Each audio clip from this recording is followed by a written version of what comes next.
Hello, everyone. Welcome back to the educational system as we know it today. Today, we're going to be talking about the United States confronting the issue of slavery. This is Chapter 21, Section 1. A traveler heading west across the Appalachians after the War of 1812 wrote, "Old America seems to be breaking up and moving westward." It was true. By 1819, settlers had formed 7 new states west of the Appalachians. In the Northwest Ordinance of 1787, Congress had established a process for forming new states. In addition to outlining the steps leading to statehood, this law also banned slavery north of the Ohio River.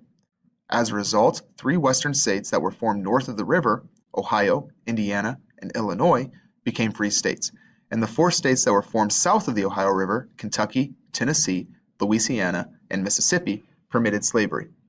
In 1819, Alabama and Missouri applied to Congress for statehood as slave states. No one in Congress questioned admitting Alabama as a slave state, as it was located far south of the Ohio River and was surrounded by other slave states. Congress had another reason for admitting Alabama with no debate. For years, there had been an unspoken agreement in Congress to keep the number of slave states and free states equal, a balance that had been upset by the admission of Illinois as a free state in 1818. By accepting Alabama with slavery, Congress was able to restore the balance between slave and free states. Missouri, however, was another matter. Questions about Missouri. Some Northerners in Congress questioned whether Missouri should be admitted as a slave state because most of Missouri lay north of the point where the Ohio River flows into the Mississippi. On the eastern side of the Mississippi, slavery was banned north of that point. Should this ban not also apply west of the Mississippi? This question led to another one. If Missouri were allowed to enter the Union as a slave state, some asked, what would keep slavery from spreading across all of the Louisiana Territory?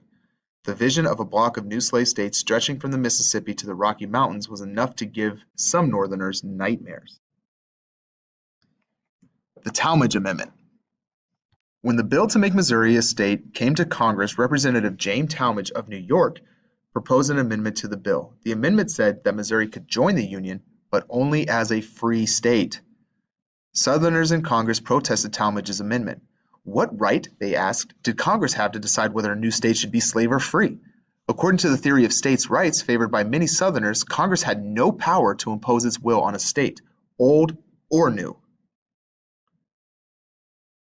Instead, Southerners argued that people of each state should decide whether to permit slavery. The fight over slavery thus involved a basic question about the powers of the federal and state governments under the Constitution. A deadlocked Congress. Southerners' protests were based on their view that if Congress were allowed to end slavery in Missouri, it might try to end slavery elsewhere. The North already had more votes in the House of Representatives than the South, but in the Senate, the 2 sections had equal voting power. As long as the number of free states and slave states remained equal, Southern senators could defeat any attempt to interfere with slavery. However, if Missouri entered the Union as a free state, the South would lose its power to block anti-slavery bills in the Senate, which would mean a disaster for the South.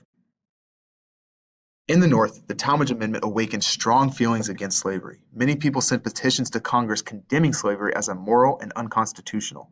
Arguing in favor of the amendment, New Hampshire Representative Arthur Livermore spoke for many Northerners when he said, "An opportunity is now presented to prevent the growth of a sin which sits heavy on the souls of every one of us. By embracing this opportunity, we may retrieve the national character and, in some degree, our own." The House voted to approve the Talmadge Amendment, but Southerners were able to defeat it in the Senate. The 2 houses were now deadlocked over the issue of slavery in Missouri, and they would remain so as the 1819 session of Congress drew to a close.